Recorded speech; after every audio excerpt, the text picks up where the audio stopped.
Hello.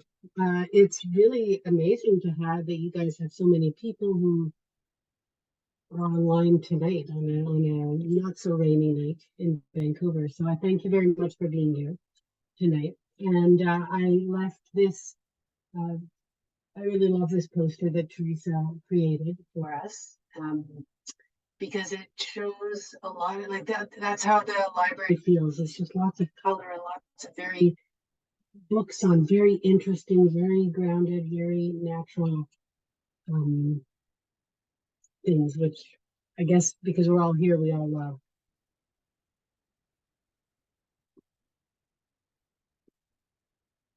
So, welcome to the Yosef Wosk Library and Resource Center at VanDusen Botanical Gardens. Um, my title, yes, I was librarian for many years, but recently I've become the library coordinator at the library.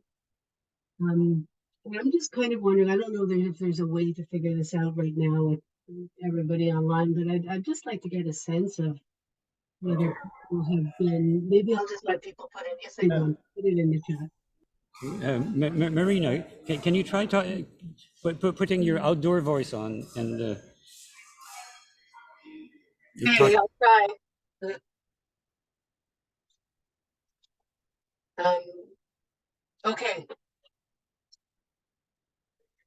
so we are known, this library is known as the largest botanical and horticultural library in Western Canada. But in actual fact, I think it's the largest botanical and horticultural library west of the Royal Botanical Garden Kew in Hamilton, Ontario. Um, from 1976 to 2010, we were in the administration building. Some of you may remember the building is there. It houses a lot of, but now it's been made into offices. So the picture on the left, or at least on my left, is the old library, looking out onto the Cedar Grove towards Oak Street. And on the right is our new library. And in that little box is our catalog, which we had until 2010. Until we moved to the new building, we were working on with a card catalog, but we automated for the move. Originally, the library was founded in 1976, which is only 1 year after the garden was opened. And most of the books were donated by board members and professors and people who were supporting the foundation of the Botanical Garden.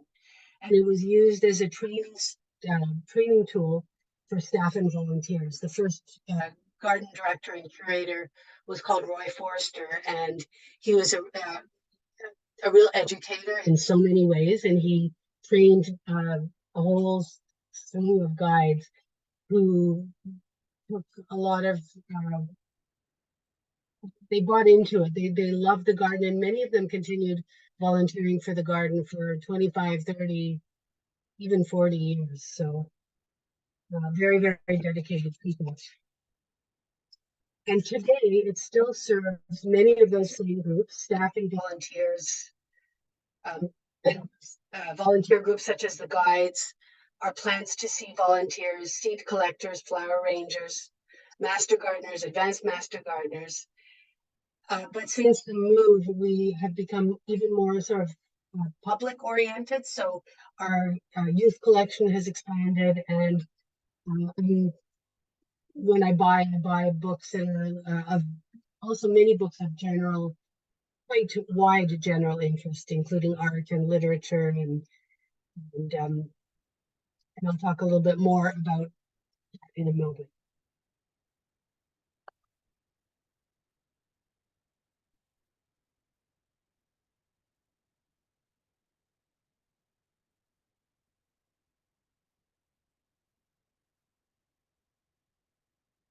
Flying solo since 1999. In library terms, sometimes it will call solo libraries. It's one person who's in charge of a full library. And of course, that would be really hard, except that I have volunteers. And volunteers help a lot, and we'll talk about them in a minute as well. So my current title is library coordinator, and I'm responsible for basically all things library. It's a nice job in the sense that I have many different roles, many different, have a lot of different things to do. And the library was sort of in its own stream within the VBGA for many years, but just before the pandemic, it was rolled into the education department, which makes a lot of sense. And it's been really good to work with the education department. It's a library that specializes in botanical and horticulture, the preservation and collection of literature and materials about plants.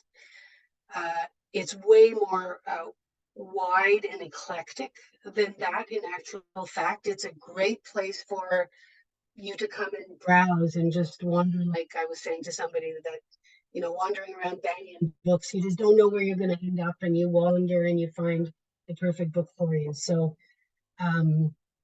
yeah, it's quite wide variety of books. I'm the sixth librarian in 47 years, and I've been there for almost 24 years. When I see a good thing, I stick with it. And there's nothing like the quality of life of working in a garden, basically. My kids grew up in the garden, which I'm really grateful for as well. Let's set them free at 8 years old to go out and explore, which kids these days don't get to do so much. So that was another beautiful thing about working here.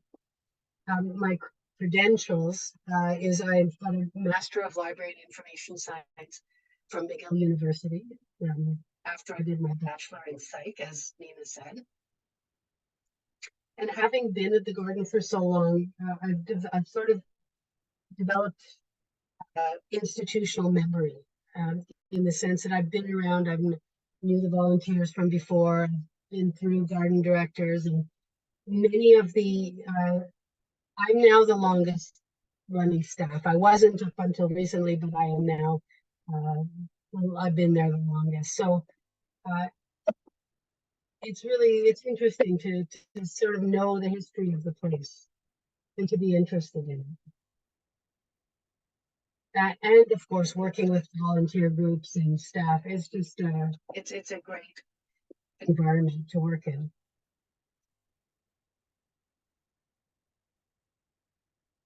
Yeah, and I had, of course, I work with volunteers. They do a fair amount of the librarian work. Most of the volunteers that I have are retired librarians. I've had students as well, but the people who are retired and librarians, they tend to stay a long time, which is really good because turnover is difficult in a place like that because a lot of the time goes into training and then the person leaves.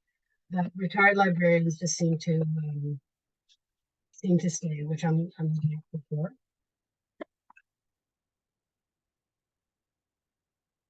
So my duties and responsibilities, collection maintenance, which is the first one, that involves acquisitions, cataloging, processing, volunteer management, caring for the archives, doing reference work, and putting together policies and procedures.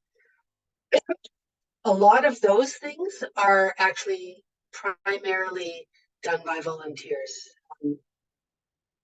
Not all of them, but some of them. The way I work with volunteers is I work to their strengths. So whatever they're interested in, they take it on and they run with it, and it becomes kind of theirs. And so I'm grateful for the people who catalog and process the books as they come in. And they also help me with ordering. The main focus of my job in the last several years was program development and implementation. You will be hearing soon about the different programs that I run and I organize, and that's Preschool Storytime, the Ray Warner Speaker Series, the book club, the VanDusen Book Club, and the Roberta Michelson Gallery. And I'll tell you more about those shortly.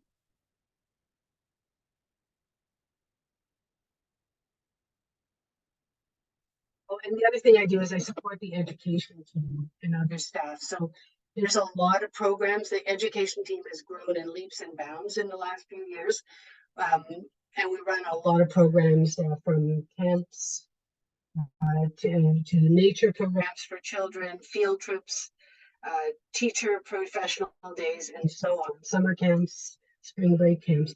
And I support all of those programs as well. Bud collection. It's more diverse than many people think. Definitely, we have gardening books. We have books on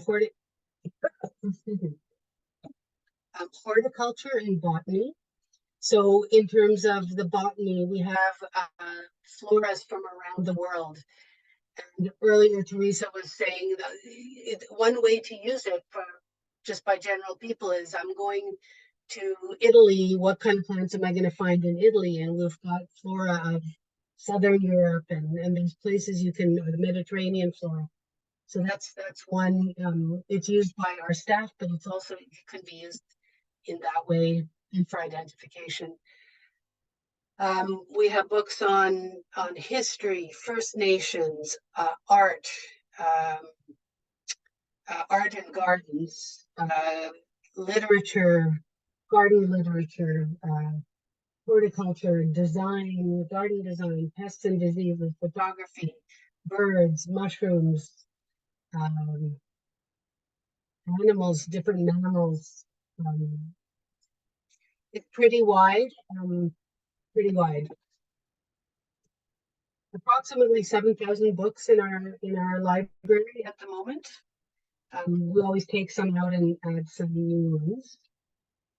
Members can borrow books. If you're not a member of the VanDusen Botanical Garden Association, you cannot borrow books, but you can look at, anybody can look at them and sit in the library and look at the books. Non-members obviously can use the space, but to be a member, to borrow, you must be a member. The way you know which books go out is that the books with the green on the labels, you can see in the picture there's green sort of lines on them. If there's a green one, that means you can borrow it. It's a circulation book. If there's nothing, or if it's yellow, then it's reference only. And if it's orange, it's a children's book, and the children's books can be borrowed. And I focus more and more on books for circulation so that people can take them out.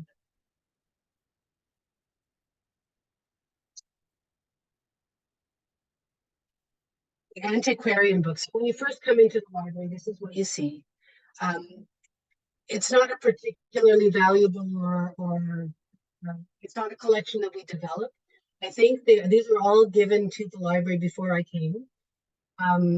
They're interesting and they're wonderful to look at, and you can feel through them and smell them, and it's lovely. They're in locked cases, but I will open it up. In fact, not long ago, a little girl, she must have been about 11, came in with her grandmother and just got so excited about the old books.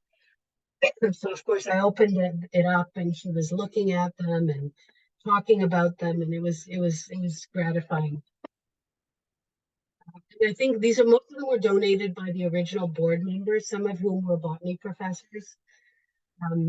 And so that's how we got them, but we don't have enough space to collect antiquarian books, more than what we have already.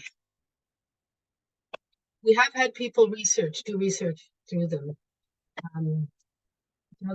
Doug Justice's father, Clive Justice, when he was writing Menzies' Garden Legacy, he came and he looked through there. So now we're just going to wander through the areas. We've come in the door and we've kind of turned towards the back windows. You can see there's a used book shelf over there that's Christine Allen is looking through. There's a table you see on the left. There's the study table, a beautiful mahogany table that came with the place. And we do have journals, but we don't really collect journals so much anymore because people don't look at them.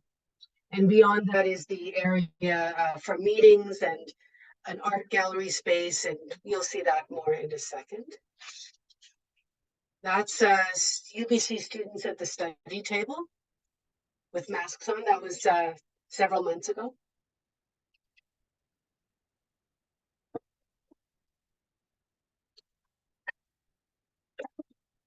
So now we get to that.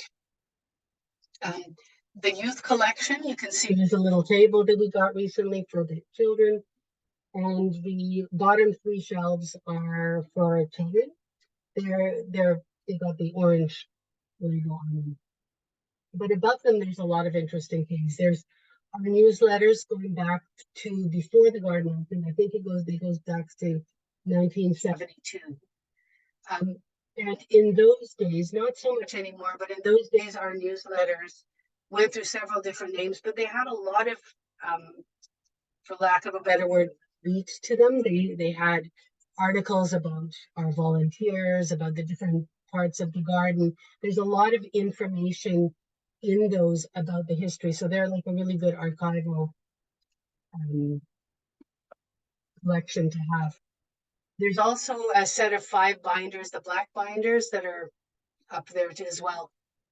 That one of our volunteers, Susan Mahood, who just is an amazing volunteer, and she took it upon herself to organize some of that into these 5 binders. And so if you want to look up about our particular collection, it's in one binder, collection by geographical area or collection by kind of like the Korean garden, the Korean pavilion. Ways to look up our collection about there's also information about the architecture of the visitor center, and it's a good record, also archival information. Oops, sorry. Oops. There's also the plant accession records. So we have a large book. It's also available on an Excel on our website, so you can access it from home, but it's a big red binder with you could look up what plant we have and how many we have of them and when they were accessioned, when we got them. So there's lots of information about the garden that you can get from there. Also, which bed it's in and which part of the garden the different beds are in. There's a tree of the month binder where Sam Siverts, who's our plant documentation technician for many years, created a month by month tree of the month. And so that's there too. And we have, they're hidden, but we have photo albums as well that go back to before the garden started, and we are hoping to digitize those soon.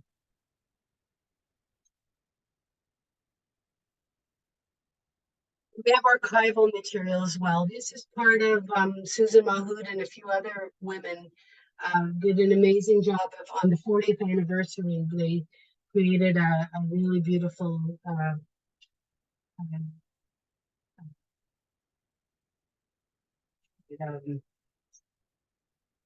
the discovery room was it kind of like a museum piece, but about the history of the garden.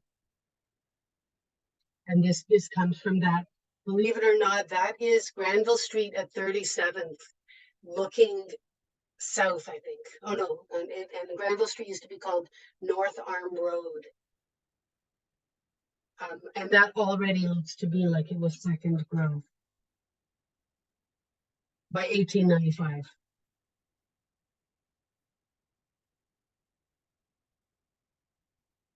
And so the furniture we got was from the Olympics. There was a big warehouse, and in the Olympia, the man who was organizing the building of the visitor center had access. He was from the Parks Board, and he had access to the Olympic warehouse. So we got some very comfortable furniture. Those couches don't look that comfortable, but when you sit on them, they are comfortable. And the chairs are super comfortable. And of course, you've got a beautiful view into the garden. So how does the library support education in VanDusen? Well, we support adult education. Education can be divided into adult and youth education. We support the horticultural staff, gardeners, curators. We buy and provide material for adult education courses. We create for the different courses, we have lists of books that would be interesting, like for botanical art, for instance, just to give people a sense who take our courses that they can come to the library and they can use our material to learn more. We also have a book club that I'll tell you about that in a minute. I'll give you more details. We support the guides and other volunteer groups, the seed collectors, for instance, and definitely the guides as they're being trained, their ongoing training about the garden. And we have a small historical archival collection. And for youth education, we support all the different programs through story time, through camps, through field trips, and the various programs that they run. We also have nature kits that teachers can borrow. We lend out to teachers, and we support teachers in several ways through education. My professional organization is called the Council of Botanical and Horticultural Libraries. They are an amazing group, incredibly collaborative and friendly and helpful. It's a North American organization, and there's the equivalence in Europe, the EBHL, European Botanical Horticultural, European Council of Botanical and Horticultural Libraries. And I've been fortunate to have gone to maybe 3 or 4 of their meetings, and it's been wonderful. I'm supportive. We all support each other. Where do I buy my books? Well, I used to buy them in Vancouver at UBC and kids' books,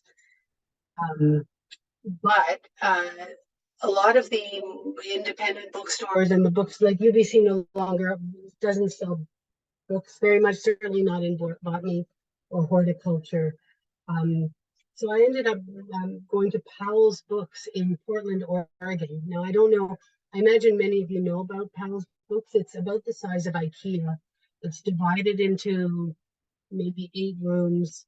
There's the red room, the purple room, the gold room, and every topic under the sun can be found over there.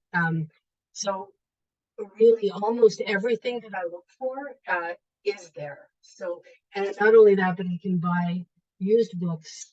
You can have a new book and a used book right next to each other. You can tell what they're, if the used book is in good condition, and you buy the used book and it's much, much cheaper. So it allows me to buy more books. It's an amazing resource. As is Vancouver Kids Books for children's books. They just, the quality is amazing. They're vetted. They're great.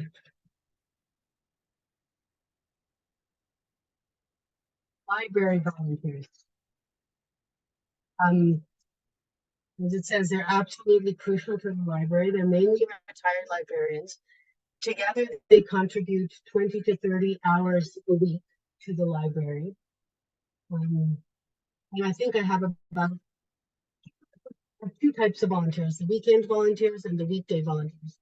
The weekend volunteers are mainly there to open the library and help people, mainly do reference and just be a friendly face, and to care for the library. The weekday volunteers tend to do more work in terms of the catalog processing.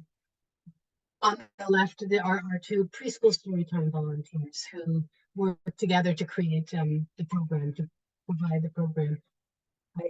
One of them is a teacher by trade, the other is a master gardener by trade. So it's a nice combination.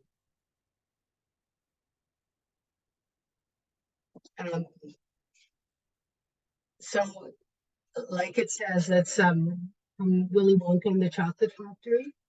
Um,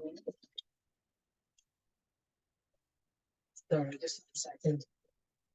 Gene Wilder, that's his name. Gene Wilder from Willy Wonka and the Chocolate Factory. So the library does do a fair amount of programming, preschool story time, the Ray Warner speaker series, the book club, the art gallery. We have um, 3 different artists per year, so they each get to be there for 4 months of the year. I do collaborations with the Vancouver Public Library, and I participate in educational, the ed department programming and other things. Preschool story time. So it's a 45-minute program, once a month for 9 months of the year. There's songs, stories, art projects, or science projects that we work with the kids. It's for 3 to 5-year-old children. Sometimes siblings come, older or younger siblings come. It's very hands-on, very relaxed, and and uh, and we sort of work with kids that are there for a couple of years and then they age out. They end up in kindergarten, and we get a new set. And right now we're in the process of getting a new set.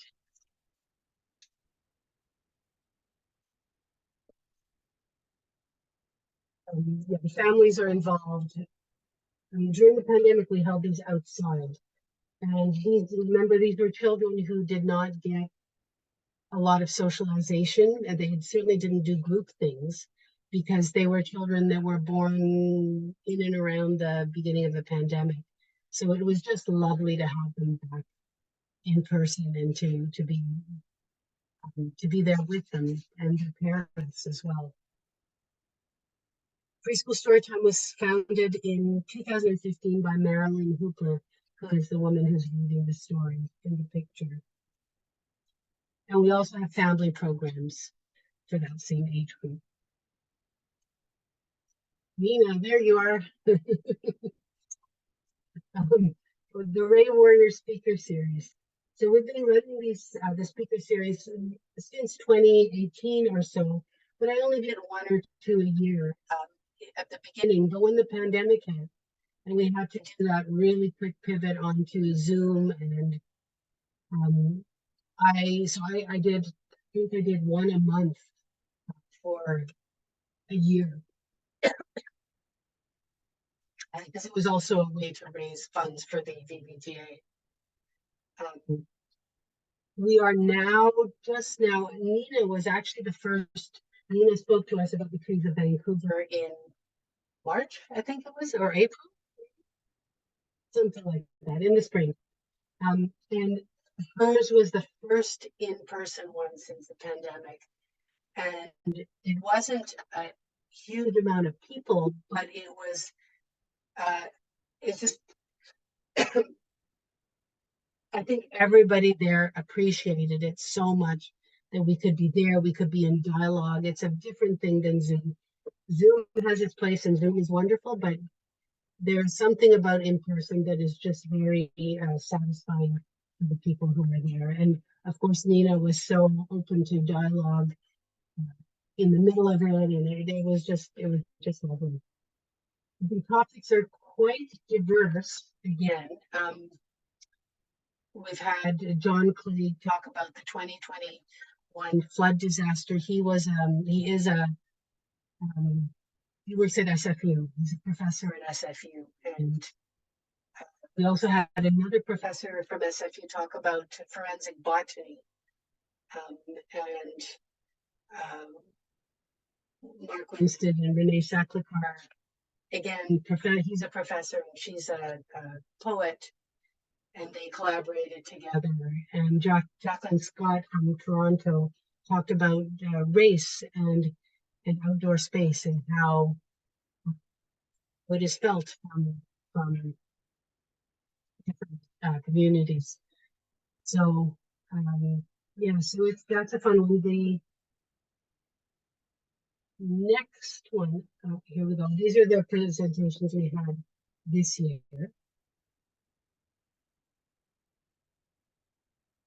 And the upcoming speaker series is Where Have All the Insects Gone with Linda Gilkison, who's a master gardener, a super good speaker. And that will be on Zoom, and it'll be on Monday, November 27th, 6:30 to 7:30 on Zoom. So if you're interested, please do go to our website.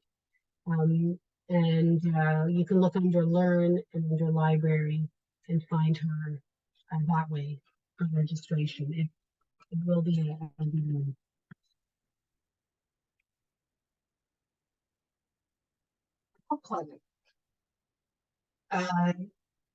Initiated in 2008, so that was quite a while ago. We used to do one a month, but now we're doing it 5 times a year. Our topics again are kind of eclectic, not just gardening, it's nature in general. You can see the topics for this year. I used to run them. I organize it now, but it's facilitated by the members. So members are asked to take turns facilitating. And we work with the same format. Very good group of people, very interesting discussions. That's also available on the website. Mixture of online and in person, but we are just now doing hybrid ones in September and November. And then after that, we will decide whether we're going to go back to strictly in person, strictly Zoom, or continue with hybrid.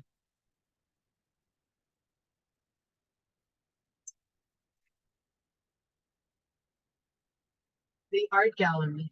So the space is beautiful that we're in, but there was when we first moved in, the wall, we have a rammed earth wall that is very dark. I mean, it's a beautiful space, but the wall itself, without any color on it, is very dark.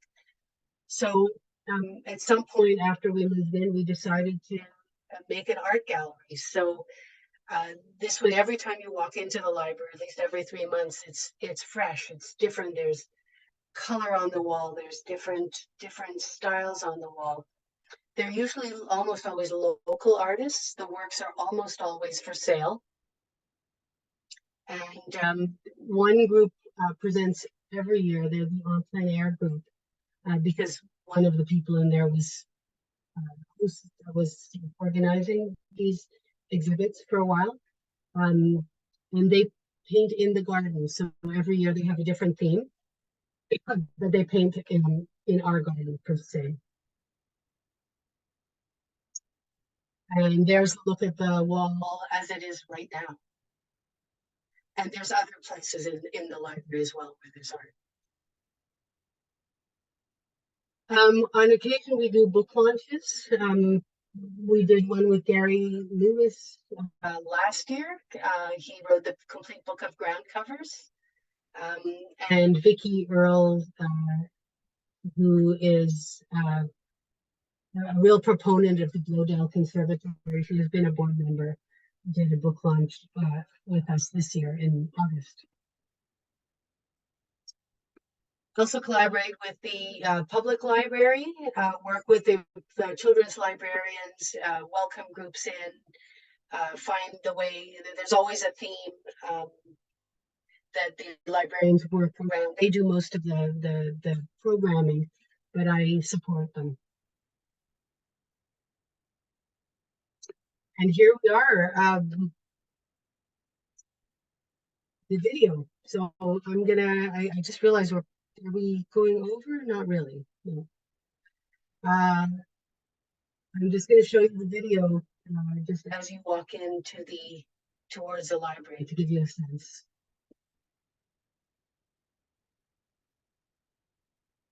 So you're walking down, the garden is right ahead of you. The gift shop is here to the left where this woman walked into. And then there's the signage is great in the building. There's the gift shop.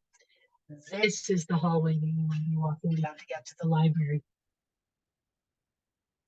You see it's slightly rounded, but there We're coming right upon the library. There's a classroom that a lot of the adult education courses and camps are given in, just a little further down the hall.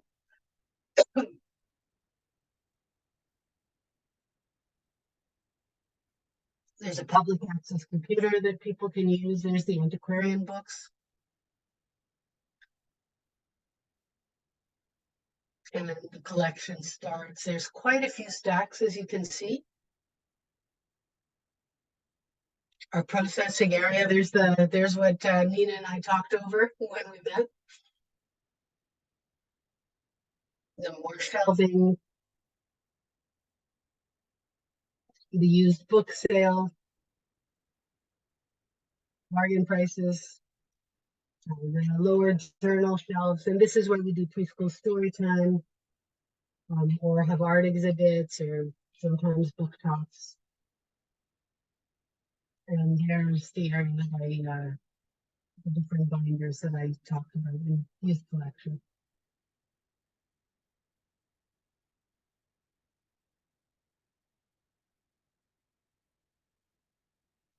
And that's it. So does anybody have any questions?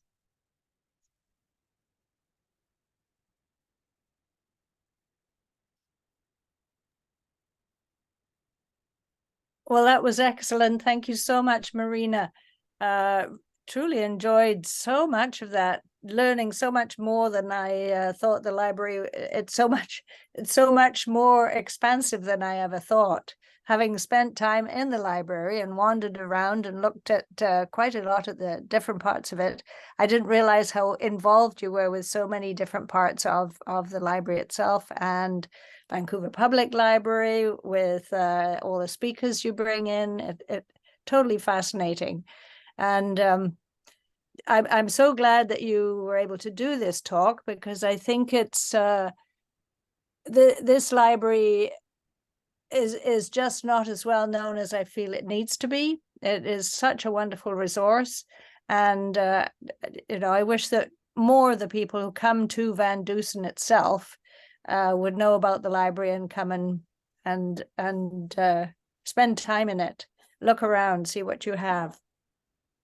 It's a great place to spend time.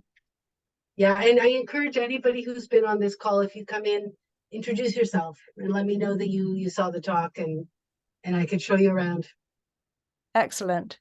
And I know the sound on the recording has not been perfect for people.